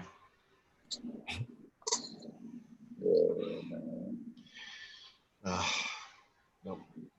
I've had plenty of bad encounters at the border before 9/11. I can just imagine now, fuck. Before 11. They're not letting anything but essential travel across the border right now because America's tainted and Canada's pure, so they don't want to be infected by us. Has it impacted you guys' flow of maple syrup? Canadian bacon. I'm seeing lots of maple leaf shaped bottles containing beautiful brown liquid at my grocery store, so I think we're okay on the syrup department. There's a big thing about, isn't there a syrup mafia up there, or like a group that controls the syrup trade association, and they set production limits and decide who gets to overproduce and who doesn't, something like that? I mean, I've learned recently that the food industry, avocado smuggling is a big business from what I understand these days. Huh.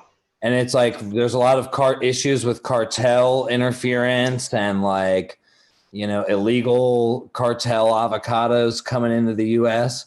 It's not just cocaine. What? Dude, there's documentaries about this shit. It is crazy. Avocados are out of control, and people get killed, throats slit over avocado sales. It's fucked up out here. I mean, if you're a smuggler, you smuggle anything, cocaine, heroin, human beings, avocados.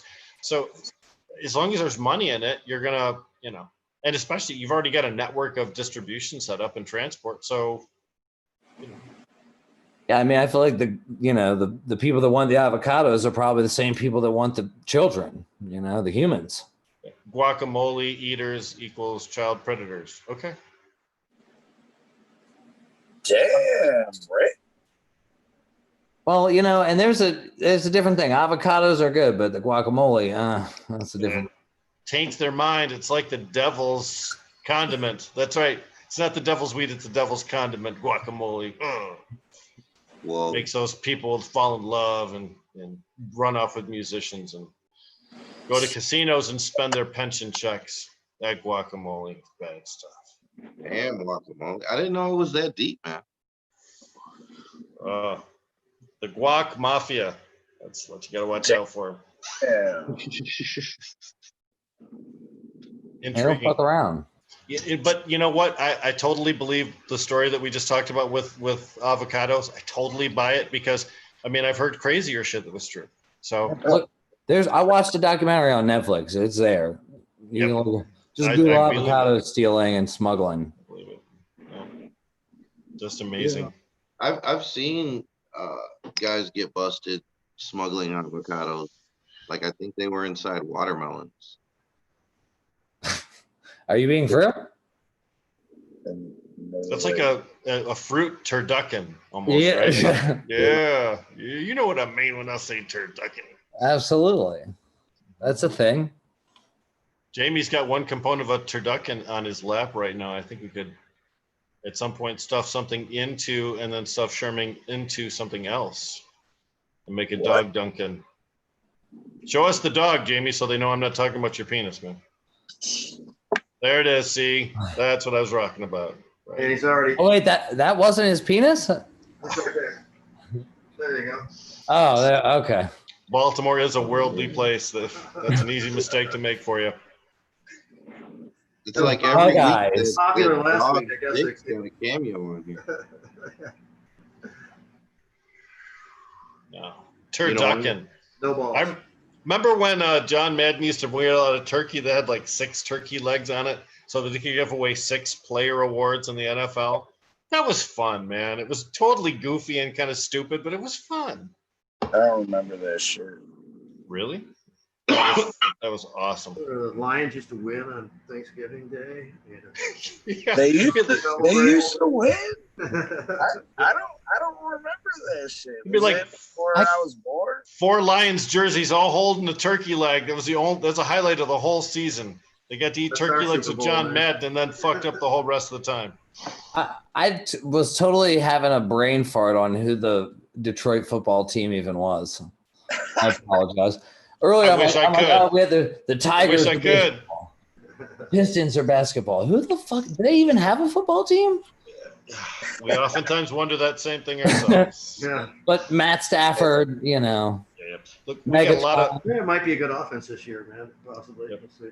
We say that every year. You know? Is We he have Pro still the Bowlers quarterback? and stuff. But he is, yes. I feel like they probably paid him too much money. He can't go anywhere right now. Well, didn't they draft another quarterback, Jamie, to come in this year's draft? I don't think so. They did bring in a backup, like from Chicago, though. It's pretty good. It's Okay. kind of veteranish, so shore that up. Well, for years and years, Stafford played every single game. He never missed for injury. And then the last year, maybe last year and a half, he's starting to show his Joe Montana a little bit. So he's starting to downplay. Yeah. Yep. He's get paid quite a bit. So you need somebody behind him to be able to carry you for the second half of the season. Oh, I thought that meant that the Lions were ready to trade him. Since he got they're ready to go. that just seems more like something the Lions would do. Yeah, train a player up and then train. Don't they do that though? Don't they have a tendency to take their best player? He has a great year, and then they trade him for 3 guys who never do shit. Right? Yes. And a 24th round pick to be named later.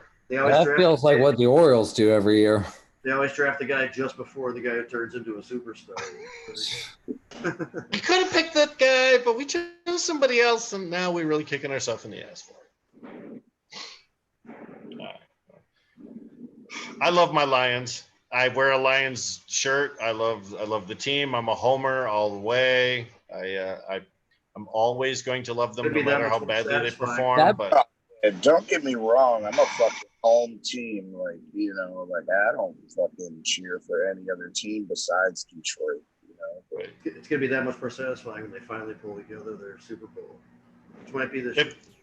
I think my mind will be gone and my eyes will be all glazed over from cataracts when that happens. But yes, it'll be nice for people to tell me that it happened before I died. Yes. Give just a head and a floating head. Mr. Thompson. The Lions have a good looking jersey, so at least you got that going for you. The blue and silver is way better than the Cowboys blue and silver, if you ask me. Thank you. That's the other team I love to hate. Blue. Hate the Yankees, hate the Cowboys. Yeah. I hate all those guys.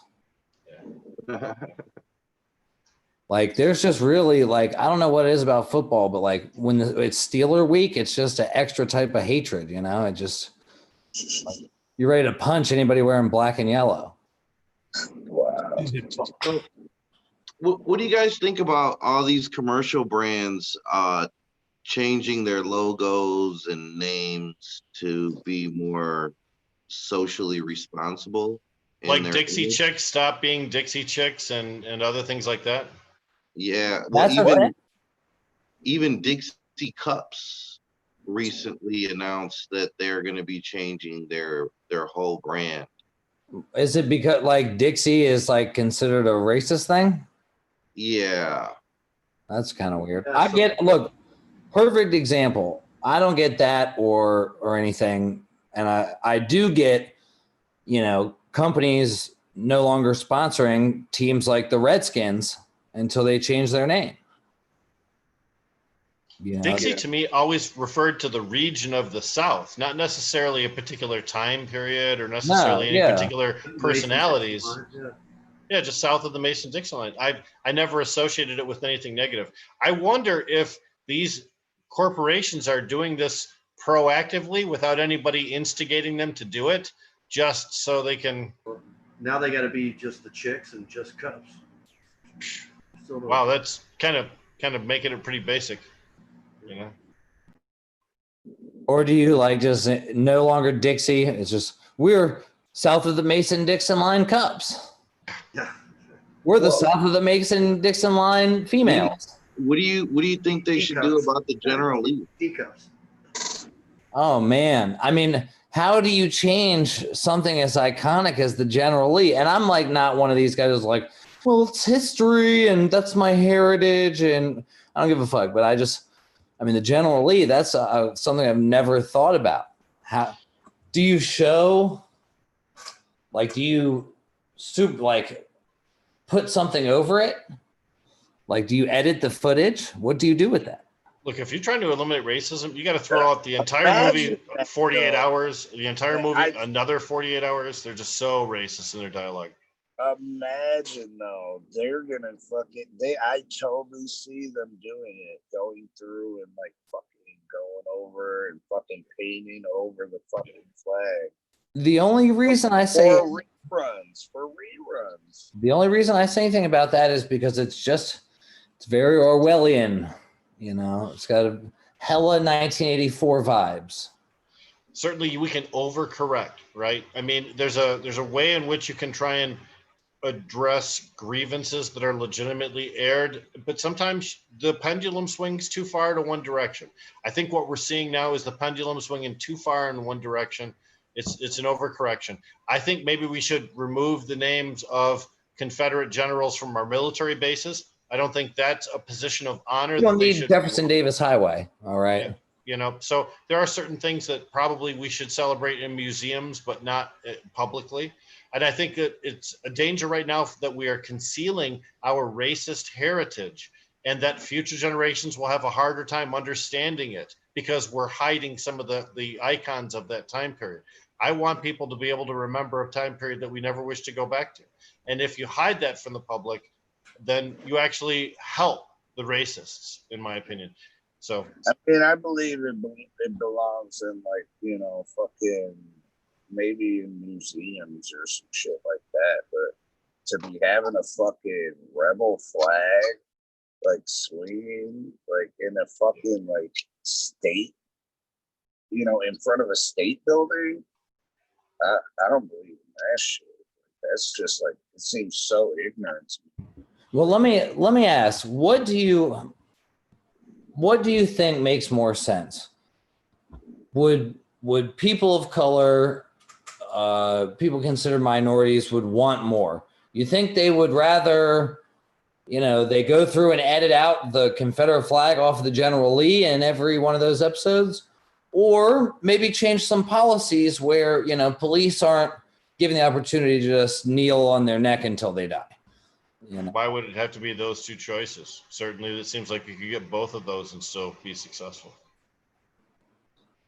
Yeah, but I totally get where you're coming from. I would think that one should be more of a priority than the other. Yeah, and with some of these actions, I feel like it's more just for the show of, hey, you know, we're socially conscious because we're doing this. But it's it takes everybody, man. And like, you know, everybody, I guess, in their own time. And, you know, they're just trying to get that shit the fuck out the way. Like, what else are they going to do? I mean, let's face it. This is how you kill prohibition. We kill prohibition to the death of 1,000 cuts. Colorado does it. California does it. Michigan does it. Maryland does it. 1,000 cuts. Racism can die by 1,000 cuts. We eliminate racism from our commercial television. We eliminate racism from our sports. We eliminate racism from our college admissions. We eliminate racism from our armed forces. Every little bit contributes toward the end goal, which is for us to be a more tolerant and trusting society. I mean, like I said, the pendulum swings too far one way, but you gotta love them for trying to do something that they think is the right deal. And I'll say this too: there's probably not a lot of African Americans at the heads of those corporations, so it's white people trying to make these corrections in order to change this. Now, regardless of the instigation or the reasons why they're doing it, that's a move by the majority to try and respect the minority, and that's something we're drastically missing in this United States. Well, can we then acknowledge the fact that, you know, there might be a deeper issue, or at least be open to the idea of looking into the deeper issue of why is it that there are no people of color at the tops of these companies? I mean, CEO, like black people as CEOs in major corporations across the country is like still a very minimum part of things. given the nature of what type of contribution they have to said corporations. It's just one of 1,000 different things we're going to talk about tonight that is an illness with the government that we should investigate, but none of those things negate the need to investigate the others. For sure. For sure. All right. Well, I got another question for you guys. Over the 4th of July, a group in Georgia, an armed black militia group, the NFAC, marched in a Confederate park known for KKK assemblies or something. And I know you kind of disagreed with the anti-Whitmer thing that they had here in Lansing. How do you feel about that stuff? Whoa, are you okay there, Rick? Oh, of course I am. You know, just slowly dying. So as far as I'm concerned, as long as they're legally allowed to be there, it's public land. First of all, I think, why not? But secondly, what a great symbolism.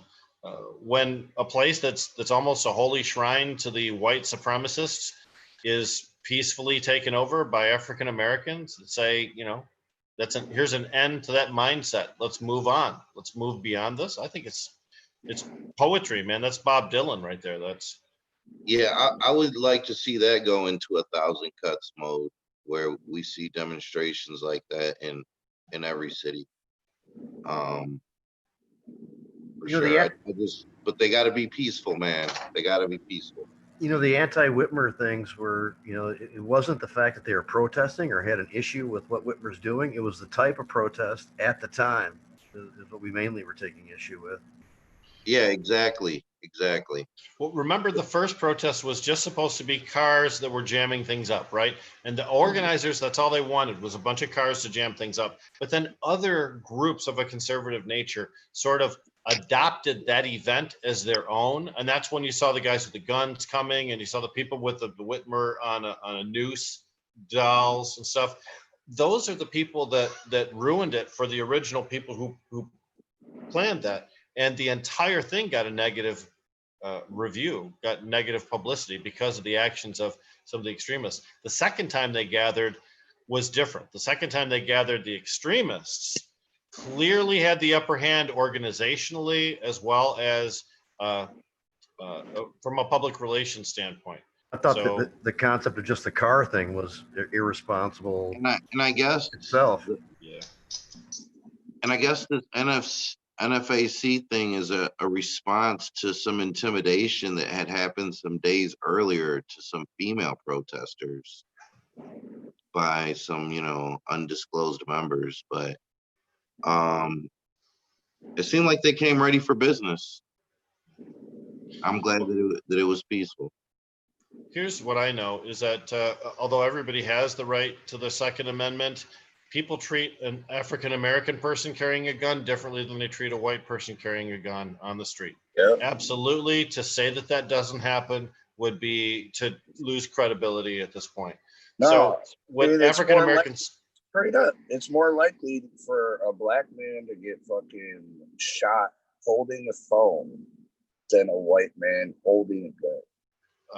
I'm not surprised to hear that. Or in the case of New York Central Park, if you're holding a pair of bird watching binoculars, apparently you can get the cops called on you. But so the fact is, if these guys were bold enough to be able to band together and go down there all carrying, all exercising their Second Amendment right, to me, that's even more ballsy than just, you know, occupying a place that was the house of white supremacy. Seriously. Major props to the folks that did that. I want to say another thing that I'm starting to see that I approve of is all this prosecution of the Kens and Karens in the country. Like woman, where was that? Like Pontiac or somewhere, where she got into it with the 15-year-old and pulled the gun. Yeah, her and her husband are up on charges. What about that chick that was with the dog that was like, yeah, she's being charged too. Like, she's being charged with false, making a false report And they took her dog. Yeah, a lot of these people that have, I think, traditionally felt comfortable with that behavior are now being held accountable for their disgusting behavior. I think that's great. That's a positive move. I hope to see more of it. And I'm going to say that although I love all these Karen moments where they're busted being racist and stuff, I will promise you that Karen is just as big a cunt to white people as she is to African Americans too, because that looks like that's her default setting, right? Like she's just, I'm on constant bitch mode from wake up till I go to bed. And, you know, you can't. Well, did you hear about like that ex-city commissioner from Royal Oak that got busted swiping? Speaking of TJ, she was swiping up at Myers in Royal Oak, where she brought like $115 worth of merchandise to the self-scan and only paid for $45 and tried to walk out. And, you know, she's blaming it on not having insulin and being broke because she recently got censured for participating in these anti-Whitmer shits and endorsing that. So she's been out of a job, and she's like some kind of realty lawyer. So she's been out of a job and she hasn't been able to pay for her insulin. So she was off the rocker and she was just getting essentials. Lawyers gone bad stories make me smile every time because, you know, I can't buy a lawyer pleading poverty. I just can't. Well, like, you got to hear what it is that she stole. And then she's saying, like, this shit is just essential. It was like a crazy ass list, like 2 fucking things of potted cilantro, like bottles of wine, like exotic cheeses. It was like she was gonna have like a little personal ladies' night. It was fucking hilarious. It was no protein whatsoever. I'm sure she was gonna get that on her own. Entitled. Wine and cheese. Yeah, no. And I don't know, man. It's just messed up. That seems like a lot of non-essential shit you just said, Bear. I'm just gonna observe. People are starting to fall apart at the seams, man. It's bad. Bad decisions are being made. Well, I mean, people that should have access to better mental health care. I think that helps our society all the way around. But she's a former city council person who knows how to get help through the system because she knows the system's there. If she was a council person that cared, she learned about that. I've always said, like, if fucking any kind of fucking government official gets fucking caught doing that shit, they should fucking serve twice as much. Like, shit, you're fucking paid to be an official, man. Berg, we tell these people that they have the trust of our society and we let them make laws for us. So when they break the rules, it is twice as bad. Yeah, okay. I'm talking about agree. Hell and all that. Yeah, man. Crazy. I mean, they keep on talking about, you know, letting Kwame out. And it's like all these people want Kwame out. I don't understand why. I don't know. Is that just me, Roach?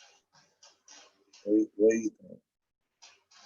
Oh, if Kwame Kilpatrick got out of jail and came back to Detroit and ran as mayor, do you think he would get reelected?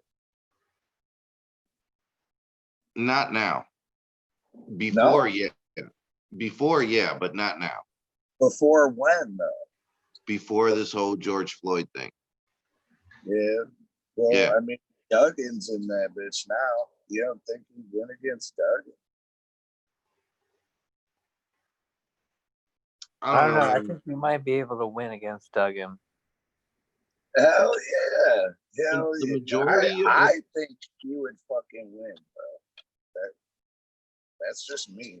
I think a lot of people think Kwame got a raw deal. They think he got way more time than he deserved, even if he was guilty. And a lot of people were in his He was corner, guilty. even when they He was found pronounced. guilty. By legal standards, he was found guilty. You can't say if he was guilty. He is guilty. I'm cool with that. I am. The man's serving time because they found him guilty. But I think you'll ask a lot of Detroiters, and they will say he wasn't guilty of anything. He was just doing what Detroiters do. That's just how business runs in Detroit. That's a lot of people.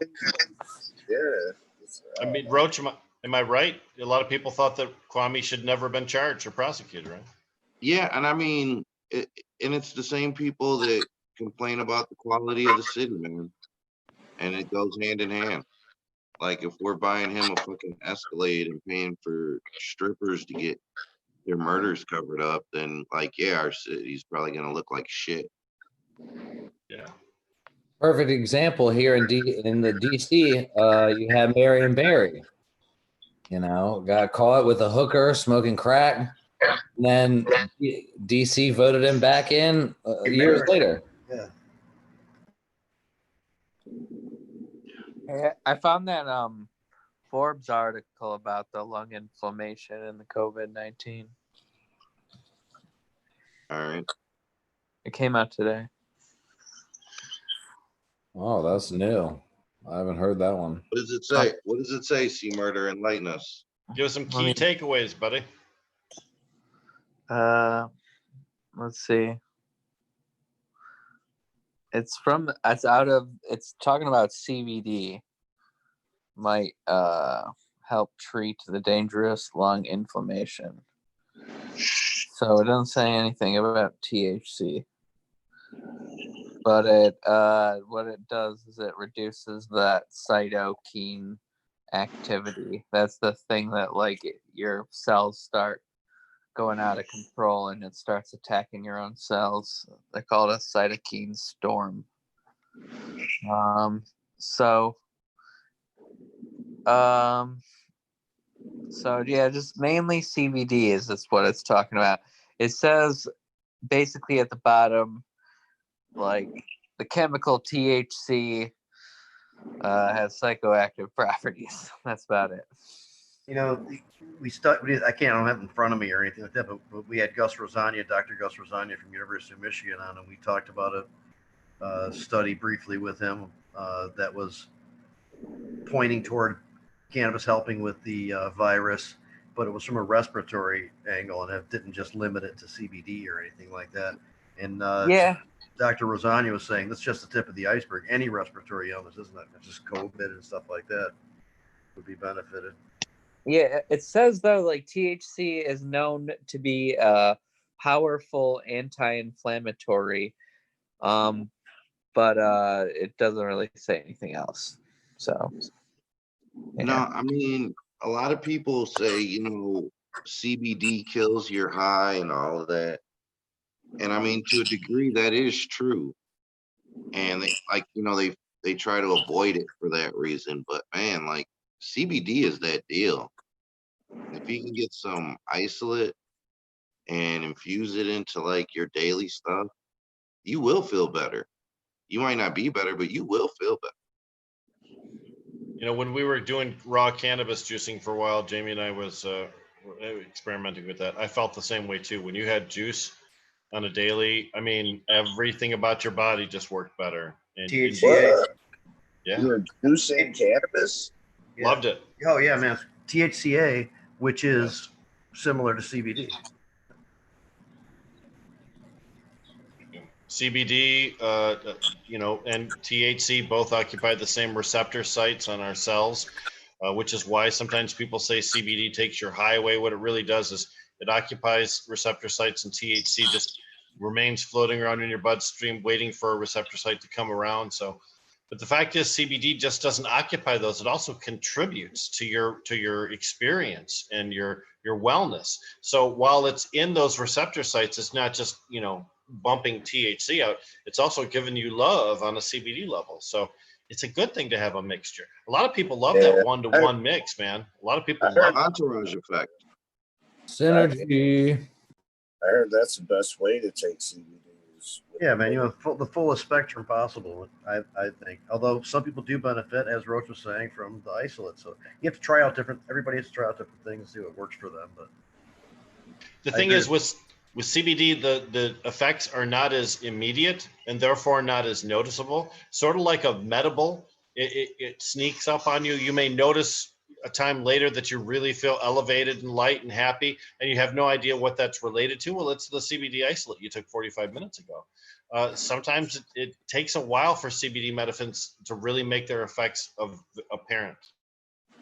Yeah, no, like there's a few strains and like, like crystals that you can dab that are like predominantly CBD. And for me, that's like the best when you're trying to go to bed. Like if you have a problem sleeping or, staying to whatever schedule you're trying to get on, like the CBD, it'll interrupt whatever you got going on and kind of bring you center. And to me, it's like, being rocked to sleep as a baby. I love it. Roach, I got to ask you, people oftentimes say that when they smoke cannabis on a regular basis, we don't dream as often or at all sometimes. But have you noticed that when you're smoking just CBD before you go to bed, do you get dreams at that point? Not any more than I usually do. Well, I mean, like he's been saturating himself in THC all day long up until that point, so it's hard to know how That's well very that true. works. Very Yeah, true, no, yes. and I mean, like I do dream. Like I usually remember like 2 dreams in the morning. In the morning is the time when there's some remember. I don't necessarily. I remember that I dreamed. Sometimes I don't remember exactly what they were about and stuff like that, but I did remember that I was kind of in a dream. But usually during the night, I don't remember anything like that. I know that's why a lot of veterans, PTSD, and others with PTSD who get triggers through dreams use cannabis. It's one of the benefits is being able to get through the night without setting off the triggers. Well, when I used to shoot dope, I feel like I had the most vivid, insane. Like I would know I was dreaming and not be able to wake myself up at times. Like that shit was wild. But now I feel like I don't dream at all. It's rare. Well, yeah, I think it is true though, the whole thing about not dreaming, because like I tried. Well, I guess I did stuff to try to remember dreams better because I noticed that I wasn't. So maybe, I might be a unique situation with that, but You might be a eunuch. What'd you say? no, never. Never that. Hey, Jamie, you just went through a period of time when you just stopped using cannabis for like a week or so. Did you notice at the end of that time, as you were purging through, did you develop more dreams more frequently towards the end of that time? Yeah, that was one noticeable thing for sure. So the dreams are more prevalent and obvious and detailed. And I was telling my wife, I had this dream last night. I was telling her the details, weird, random shit, but that wasn't happening before. Did you wake up with like a sweat, like from them sometimes? Yeah, but that's not unique to me not smoking cannabis. I'm just kidding. From the dreams, no, not necessarily. No, they weren't that necessarily stressful or anything weird. But I feel like sometimes when I like don't smoke for a couple days, like it makes me like wake up with like a sweat and I can remember the dream. Well, why are you not smoking for a couple of days? I went on vacation a couple times where I couldn't smoke, so I don't know. It's not much of a vacation. Honestly, in the last 10 years, there's been a whole like 3 weeks off totally. So like a horror occasion. Oh no. So I just remember like a couple of times. I mean, the last time was probably like 4 years ago, but yeah. Yeah, it's been a while since I've had a tolerance break, man. I think I might be due. Every once in a while, I remember a dream though, like just randomly. I got really fucked up the first, 3 or 4 times I smoked after taking that week off. Yeah, I remember. Yeah, Colin was there for the first. Yeah. Yeah, that first smoke, it brings back every time you smoked ever in your life. Yeah, I still don't remember like the last time I smoke. I remember having to get a job when I was manager at Art Van Furniture. The hiring process, I knew that I was going to, so I stayed clean for 6 months. I was on probation, and it was white privilege style, where I knew the date anytime that there could possibly be a test, and I knew that it took me about 14 days to not, to pass. So I would smoke up until 14 days before those days where I knew I was possibly going to get a test. That's crazy. I tested positive there before and just got the finger shake at me. Don't do that anymore. Yeah. And meanwhile, there's the lobbies filled with these African Americans. I know if that was one of them, man, that would have been an extended probation, more fines, maybe going to see the judge again, maybe going back to jail. Yeah. For sure. So there was on the topic of, privilege and social justice, there's a dispensary here that one of the employees, she had put BLM on her like eyeshadow, and the owner told her that she had to take that off. He didn't want to get involved in political issues. She ends up quitting, going to Twitter, and it went fucking wild. Like all sorts of people fucking got on it. I saw a story about that. Couple companies here stopped selling products to them since then. Oh yeah, it's like a mom and pop's shop or what? Yeah. I mean, they're like not a corporate company, but that dude has like a. There's a company here that's fucking falling down. It was like Detroit Popcorn Company. I guess he was talking about like, oh yeah, he said something about it.